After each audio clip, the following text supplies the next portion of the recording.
But there's another meaning for Yakra Dechai.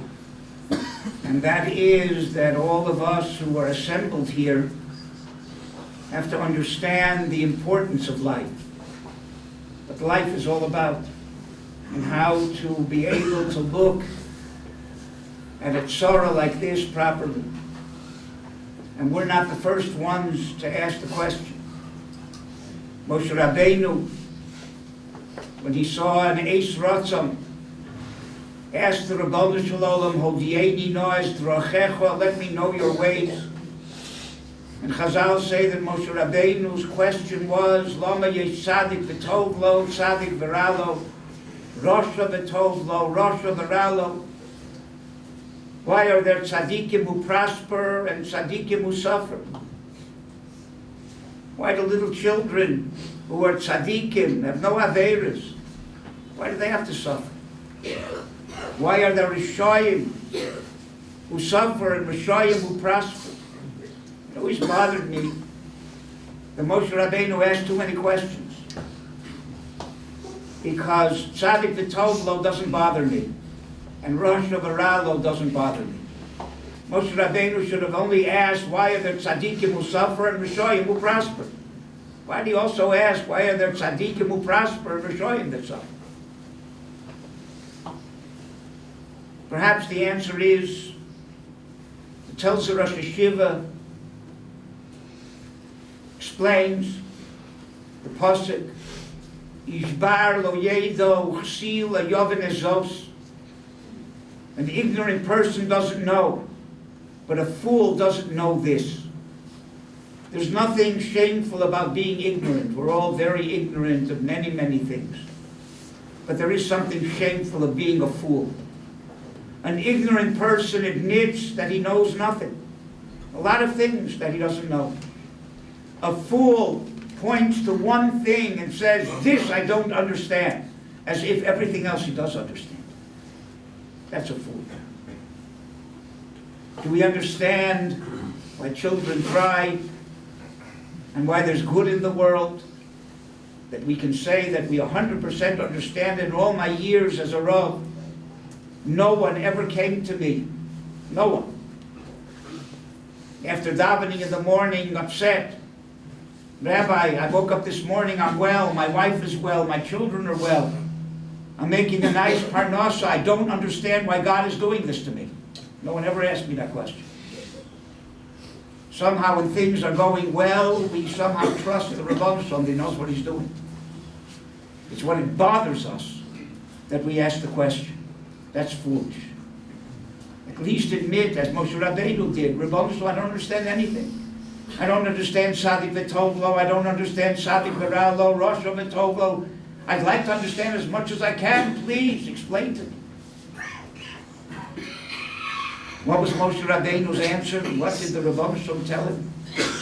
It says that Sam Sofer, the Ribono Shel Olam told him, V'ra'isa achorai, when the world will reach its completion and you'll see the whole picture, then you'll understand. But uponai lo yiro, but looking ahead, when in the middle of the picture you don't understand. Rabbi Chaim Mendelovich explains the Gemara.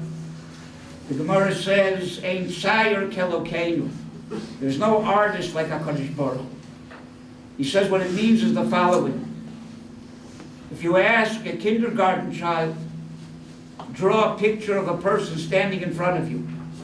So he draws a circle for the head and a line down for the body, 2 lines out for arms and 2 lines down for legs, 2 dots for eyes, a dot for a nose, and a big smile, and you know exactly what he's drawing every second along the way.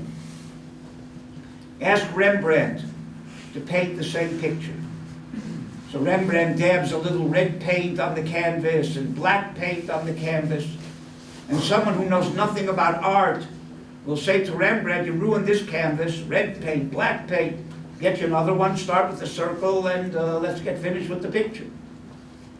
Rembrandt will tell him, this painting's going to take me 6 months. Have patience, no questions.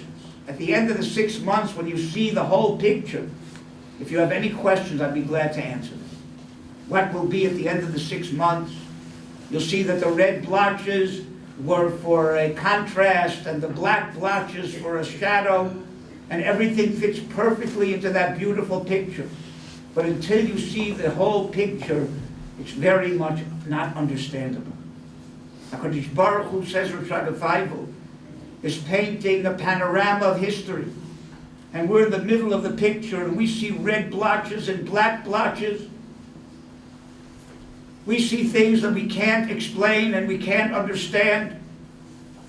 And it seems to us very destructive. But when we'll see the whole picture, eternity, we'll see that even these red blotches and black blotches were part of that magnificent panorama that HaKadosh Baruch Hu is painting.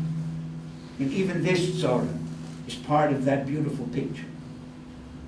And that's what the Rebbe Shalom told Moshe Rabbeinu. The Ra'isa Achorai, in retrospect, when you look back over the entire world in eternity, then you'll understand. But at this point, there's no way to explain and there's no way to understand when we don't see the whole picture. I want to give you an example of how much we don't understand. I saw a letter recently written by the Septimus family. You know the family well. They had a young daughter who left this world when she was 19 and a half years old. About a year after her p'tira, her sister, little 12-year-old girl, had a dream. In her dream, she saw what was going on in the next world, how people were learning Torah there, and she saw her sister dressed beautifully in white. And she asked her in the dream, why did you leave us so early? Why did you leave this world at 19 and a half? And her sister in the dream told her the following. She said, I was born before the Holocaust. And my parents gave me over to a Christian family to raise me, to save me from being exterminated. My parents didn't survive, and I survived, brought up in this Christian home, thinking I was a Christian. At 19 and a half, I found out that I was Jewish, and I started investigating what it meant to be Jewish, and I became a Frume Yid, and I married a Talmid Chacham, and we lived a life together, and I died. When I got to Shamayim, so I was able to go from one level to another until at one level the door was closed to me. And I asked the angels around, why can't I go to the next level? Why can't that door be opened? And they explained to me that because I grew up for 19 and a half years as a Christian, that door is closed to me. But I have an option. If I want to, I can go back into this world, live 19 and a half years in the home of Frum Yidden, be brought up as a Frum Yid, and then I can come back and get through that door. He told this mice over to Reb Chaim Kanievsky, Shlita, and asked him if it's possible that this is true. And he said, Avadi, it's possible, it's true. And he said, it's a mitzvah to be mefarseim, it's a mitzvah to publicize this story. How much don't we know about the people around us, about the neshama of a 4-year-old? Who knows where it came from, where it's going to? So to say that we don't understand this tzara, let's not be fools. Let's admit that we're ignorant. We have no idea beyond what we can see in front of us. And there's so much more to this world, so much more to eternity. On the other hand, what can we gain? Chizuk.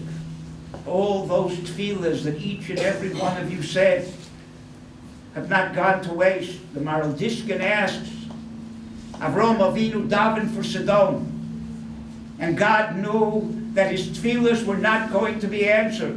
Why did he let him waste his time? Why did he tell Avraham Avinu, you have much better things to do?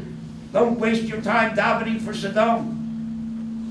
Says the Maral Diskin, because true, those tefillahs didn't help for Sodom, but those tefillahs created a reservoir for all generations for Klal Yisrael.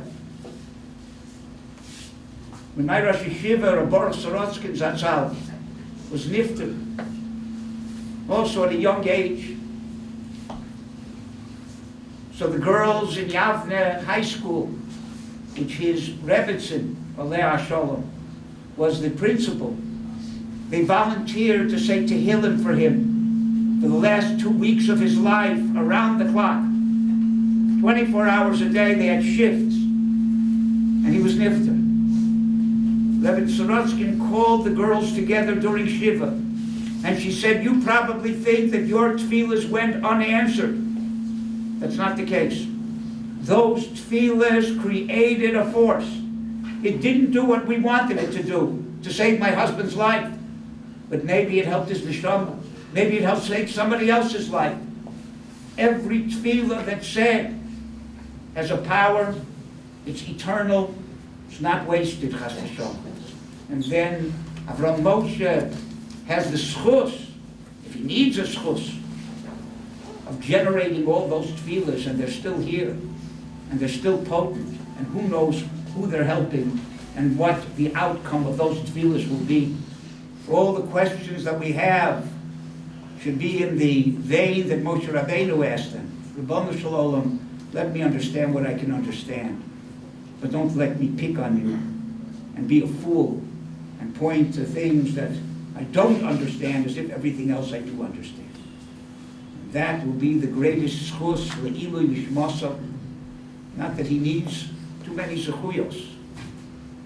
We're the ones who need the zechuyos. But by benefiting by having a 4-year-old who generated such a emunah and bitachon and such tefillos and such an achdus, Yirtz Hashem, if we hold on to that and we treasure it, a yakra dechaye, that is the importance of life, then that will be the greatest ilui l'dishmaso, that will be the greatest comfort to the family. Ribono shel olam should give them comfort, and this Torah neshama should go before the Kisei HaKavod and beg the Ribono shel olam to save us all, to bring Shiach Tzidkeinu when the time will come, Umocha Hashem Elokim Dima Mi'al Kol Panim, Tehei Nishmaso Tzrura B'Sorachai.